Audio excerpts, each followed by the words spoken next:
Yo, what's up guys, it's me Jake here, and today we're going to be doing my first ever anime review. Yes, I know I usually don't make that many anime videos, but I really do go into sprees of just not reading manga for like 3 months, and then I'll just binge so much anime during that 3 months, vice versa. And I'm in the mix of doing both right now, which is kind of weird because I never really am in this mix. But yeah, so basically I've been in this, so I might make a couple more anime videos than usual.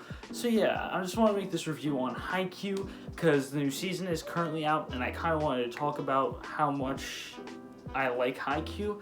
And yeah, I probably posted a timestamp, but right before I even started this, so that if you didn't watch all of Haikyu, but you only watched like 2 seasons, you can just watch those and then watch my review on the first 2 seasons of it, and you don't have to go through season 4 part 1 and season 4 part 2, so you don't have to like get spoiled, so I don't just spoil random stuff. So yeah, I just want to tell you that, and let's just get straight into it. I'm going to say what the synopsis of Haikyu for the people who have not actually watched Haikyu. If you haven't, this is going to be kind of spoilery, this video, but I'll let you have the synopsis of this story, and then after that I'll give you like a couple seconds to click off the video if you don't want to get this rest spoiled. But the synopsis for Haikyu is it's about a short young boy named Shoyo Hinata, and he wants to become a very good volleyball player. And he's a middle blocker, and he's very short, but he's very athletic, and he's very determined to do this. But his middle school didn't have like a volleyball team at all. They didn't have anyone that wanted to play volleyball. So he literally dragged his friends to a tournament to play inside this tournament. And that's when he met Kagayaga Tobio, which is kind of like the first episode antagonist, kind of, but when this happens, he gets to play one of the best teams in this tournament, round 1, again with players that don't know how to play volleyball. So he is just very determined to win. He's very determined to show what he's got. They get destroyed. They only get like 1 point in the whole entire game. And he's crying, and he's saying that after the game, which Kageyama is called the king of the court. That's his nickname. And he's going up to him and saying, "I will beat you next time I see you." And skip forward a little bit because it doesn't really. That's like the first episode synopsis. Then it gets to the actual story when Hinata Shoyo goes into high school. Him and Kageyama actually go to the same exact high school, which is Karasuno, and they kind of just become teammates. And quickly they don't like each other right off the bat because of their previous entanglements. So then they continue on for like a little bit not liking each other until they're forced to play with each other, and Tobio just does not want to serve to him. He's usually called Kageyama, and I just called him Tobio. I don't know why, but I just did. Same characters, same difference, doesn't matter. But like, Kageyama doesn't want to serve to him, but then he's finally set to him. But then after training, they find out that they can actually do a quick attack, which kind of, from just that, you might think of Pokemon, but basically, Hinata will already be in the air about to spike it, and Kageyama would set it to him while he's in the air, and that kind of sets off a fire under their butts, and they start working really hard to get better and try to reach the top and win nationals. Now that's the synopsis of Haikyu. Now let's get straight into the season 1 review. Okay, that basically summed up the synopsis. Basically I summed up the first couple of episodes, so I didn't really have to go too much into that. Then they go into Miyagi Prefecture Tournament for the first time, the qualifiers, and they go up against Tokonami, I think is the first team. They beat them pretty good. And I don't really have to talk about that because it's not really a big important game. I think in the manga it only has like 4 chapters, if that. And like in the anime it doesn't even have a full episode, I don't believe. But the important one is Data Tech. Now Data Tech is the reason that their ace, Asahi, actually almost quit volleyball, because when they first played Data Tech before they got their new first years, which are Tsukushima, who's a middle blocker who's really good at blocking, Yaomuchi, who's a very good pinch setter, pinch server. I keep getting serve and set mixed up. I'm sorry about that, but yeah, he's a very good pinch server. Then they also have Hinata and Kageyama, of course. And yeah, so before they get these like crazy first years, they go up against Data Tech, and Asahi doesn't have the greatest game. He really just doesn't do that great, and he just thought he just saw an iron wall in front of him, which with the encouragement of his friends Daiichi and Suga, they tried to help him keep getting back on the team. They kept trying to ask him to get back, but he kept not wanting to because of this team. So it was very impactful when we see him go up against this team with confidence because of what he has seen from these first-year players, like Kageyama and Hinata. When he first saw their quick attack, he was in awe. And also goes the same thing with Nishinoya, which is their libero, and how he was actually did not want to play volleyball. He always wanted to, but he got suspended for the first couple of practices for the show, and he kind of came back, and he's the delinquent type, but not rude delinquent, and he just doesn't try to be a delinquent, but he is. So yeah, it's him and Tanaka, I think his name is, right? I think it's so. He calls him Ryu, so I just call him Ryu in my head, but I think his real name is Tanaka. So those two are the delinquent types that have a lot of energy on the team. And then there's also Inoshita, but he doesn't really do much. He's just on the bench. He's a bench player that helps do monologues basically sometimes. But yeah, so basically during this game, it shows a lot for showing Asahi gain his confidence back. It shows a lot of backstory for what happened before these first years joined Karasuno, and it showed a lot for the progressiveness of this story, because how Hinata convinced Asahi to come back was he said that Kageyama can break the walls in front of him and let him see the light, and that is what happens when Kageyama sets Asahi. He gets a decoy from Hinata, which leaves all the blockers on Hinata, reading Hinata's going to get the set, but it actually goes to Asahi, and he sees the light of the other side, and he gets full of confidence, and you see him want to play even more, which is something that's very impactful and very great about this second round game. And then we go on to the next game, which I think, if I do believe, is the Yabo Josai game. If I do believe, I think it is, because I don't remember a game in between it, but the Yabo Josai game was a very, very impactful game because we meet the bigger antagonists, not Aizen or something, but the big team that they want to beat at this moment, and that is Abu Josai. And this team is led by the setter that was on the same team as Kageyama in middle school, but he's a year older, named Oyakawa. And Oyakawa was a very good setter. He always just wanted to get better and better and better, and he was a hard worker, while Kageyama was talented. And he really didn't like that, and he really didn't like how Kageyama viewed things, and he really did not treat Kageyama well in middle school. So that's why Kageyama wanted to go back at him, because how Kageyama got treated by Oikawa is then how he treated his teammates, and that meant that his teammates did not like Kageyama when they were about to their final year of middle school. So that meant that they all went to the same school as Oikawa instead of Kageyama, and that made, well, not all of them, but the more important ones, not the side bench people, but that made Kageyama very mad, and it made him want to beat them more and more and more, which then led to a 2-1 loss from Karasuno. They lost against Oikawa's team called Abu Josai, and it felt like it was heartbreak. You just see these players just do insanely well. They get all this confidence. You think they're just going to win everything, and then they just lose in this Miyagi Prefecture to get into nationals. And yeah, so then they do that, and then all third years think they can't play volleyball anymore until they're told there's a spring tournament as well that they can play in to also get into the national tournament, which then leads into season 2. So if you have not watched season 2, please click off this video and let's just get straight into season 2. Now in Haikyu season 2, it starts off with a little bit of a training arc them going to a camp with a bunch of teams that were in the nationals the year before. So that's how it starts. I completely forgot to rate season 1. I would probably rate season 1 a solid 7.5 out of 8 or 8 out of 10.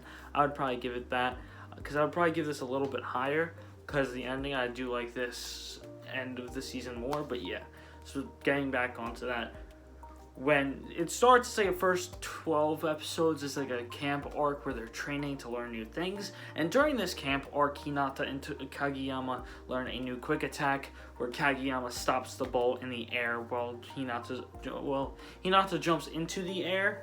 Hinata sets it, Kageyama sets it to Hinata, and then the ball stops in the air right in front of him, so he gets as powerful as a spike as he can get, which is something that is very unique and weird, and is very much probably not physically possible, I will admit, but it's very cool. So yeah, that's what they learn, and then it goes into the second, the spring Miyagi Prefecture qualifiers, where the first round is a team that got pretty far and lost to Abu Josai as well as Karasuno, but the round after Karasuno, which is Jozenji. I think I'm saying it right, Jozenji, I think. I don't know how to say it that well. But basically, this is a very wild card team. They do very unpredictable things like Karasuno, and it's not really a long game. It's like maybe an episode or two, but you really get to see what these other teams are like and how they play very differently from each other. From Data Tech, who's a very defensive-oriented team, to Abu Josai, who's a very overall good team, to this Jozenji team, who's like an offensive, like really good team, but it's just so wild because you don't know when an attack is coming. Like the camera would be the net. The character would be this way, and then he would just jump and spike it from like all the way back from the back court, and it would just work. So it's a very different team, and it was very interesting to watch that. Next up in round 2, they went up against Wakutani, I think is the name of the school. I can't really pronounce that, but Wakutane. And it is a team that had one of Daiichi's friends, which it's actually longer than some of the other games that are more important in my opinion. It's not really an important game at all. The only thing this game really does is show some of Daiichi's middle school life before he was in high school. And yeah, it really doesn't do much. It just builds upon the characters that are third years of Daiichi, Suga, and Inoshida and Asahi. So it really just builds upon their characters to show how much they've been through as well. So yeah, and then the last game in this season is against Abu Josai again. They get their rematch. And is this such an amazing game? It goes back and forth between Hinata and Kageyama hitting their quick attacks, for Oikawa doing some really insane sets, to making plans against it, from making sure to have someone on Hinata at all times, making sure to do this, that, and the other thing. It was such a strategic game. It was a really good game. And then in the end, Karasuno, after such a long rally that took like a half an episode to get through, they finally beat them. Even though they had the introduction of Mad Dog, which I think this is the introduction of Mad Dog, if I'm correct, which is it's like a Tanaka kind of character who he's a delinquent with a lot of energy and a lot of power in his spikes. And yeah, it was a really interesting take to see Abu Josai get a character like this because of how like calm, cool, collected they are, how overall good they are. While Mad Dog is not really that great on defense as much. Like he can't receive as well as other characters, but his spike is insane. His serve is pretty damn good. And yeah, so yeah, that's season 2. Season 3, let's just get straight to it because this is my favorite season, so yeah.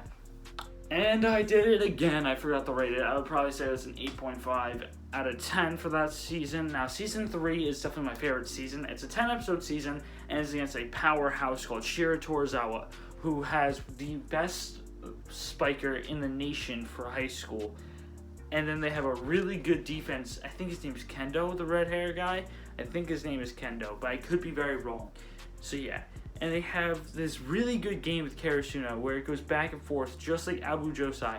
But you would not expect it because even though they beat Abu Josai, and this is Oikawa, the spiker on their team, I think he's Ushijima, I think is his name. I don't know how to say it. I think that's how you say it though. I'm really bad at Japanese names. If you literally watch most of my videos or some of my videos, you'll know this. I'm really bad at it. But getting back on topic, Ushijima was kind of like a rival to Oikawa because Oikawa always wanted to beat him, but every single time he ever actually got into a game against him, he lost. Such as the prefecture qualifier tournament before this, the national qualifier before this, where Karasuno lost to Abu Josai. Abu Josai lost in the final against Shira Torizawa.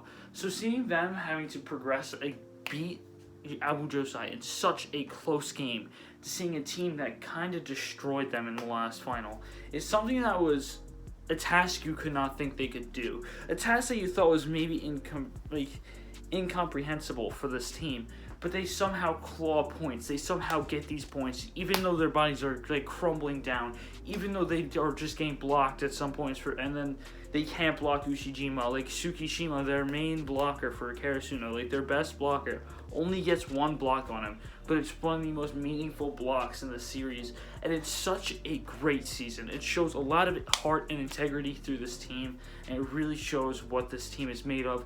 The ending of the season was really amazing too, with them just crying at the table where they cried in their loss against Abu Josai, them crying in happiness, just symbolizing how much this meant to them. After they lost, they cried at this table together. Now they're here crying and screaming for victory. It was such an amazing season. This is definitely a 9 to 9.5 out of 10. This is an amazing season. And after this, it just goes down in my opinion, but it's such an amazing season. I definitely highly suggest this show for the first 3 seasons. The next little bit, I might just start reading the manga for, because I really don't like the character animation, but yeah, let's just get to season 4. Like, kind of just want to get it out of the way.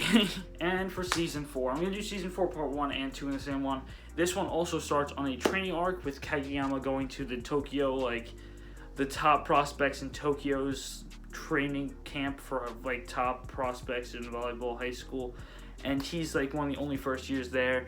And Hinata doesn't get invited. He goes to one that was actually hosted by the Shiri Torizawa coach, but he was not invited to that either. Tsukishima was, because their coach for Shiri Torizawa was actually more heavily biased towards the taller people who have very much power, like Ushijima, because he was like Hinata in high school. He never got onto a team because he was too short. He was too short to do anything in volleyball. And he didn't like how Hinata was the thing that kind of just was him, but if he actually wanted it. If he wanted and pushed his heart out to get it, it would be Hinata, and he didn't like that. Now, the thing about this season is it's a change in animation styles, which I thought was really good when I saw it at first before the anime came out.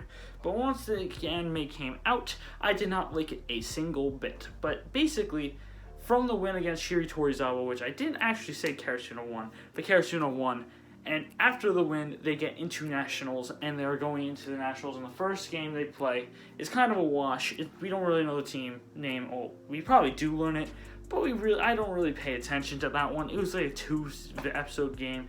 And then we go into the very recent season, which is doing another, like the very recent part, which just blows my mind with how they went from season 3 animation to this animation. Because I'm just gonna say this: the next little minute is probably gonna be me ranting about how much I do not like the season 4 part 2 animation. They literally killed it. The characters are terrible looking. The Inariziki game just is not interesting now because he doesn't have any intensity through animation. Like, I just hope they just save budget for the final 5 episodes, because if they did not, then I'm really disappointed what the studio has done to this anime. Because I don't know if it was a studio change or what they did, but I don't like how the art style changed. Now, there's some parts where I do like the art style change. Like, when someone has like a really high jump, I do like how they animate it compared to when they used to, but I also don't like how they animate the emphasis on serves now, because when Ushijima and Oikawa were serving, that emphasis was so much, and I really loved that emphasis. But then it just goes into like the I think his name Osuma was the one that was, I think it was Osuma who was the one serving at the end of season 4 part 1. That was, and they put emphasis on it, and it didn't hit the same. It didn't hit, I hate saying this, but it didn't hit different. It just didn't. So I'm not finding enjoyment through the animation, which is something that really helped me get hooked onto this, was the animation and how much it emphasized each play. So I might just start reading the manga because I like the manga art anyway, but I'm going to give this probably the lowest rating of a 7 out of 10, because I think the story and the game is still pretty good. It's just the animation was just killed and butchered. So yeah, if you stuck along, please like and subscribe. If you enjoyed, if you enjoyed and you stuck along, please like and subscribe. And yeah, if you have any more anime that are like sports anime that you think I should watch, because I haven't watched many, but the ones I have watched I really do enjoy, just leave them down in the comments down below. And yeah, I hope I see you guys next time, and peace!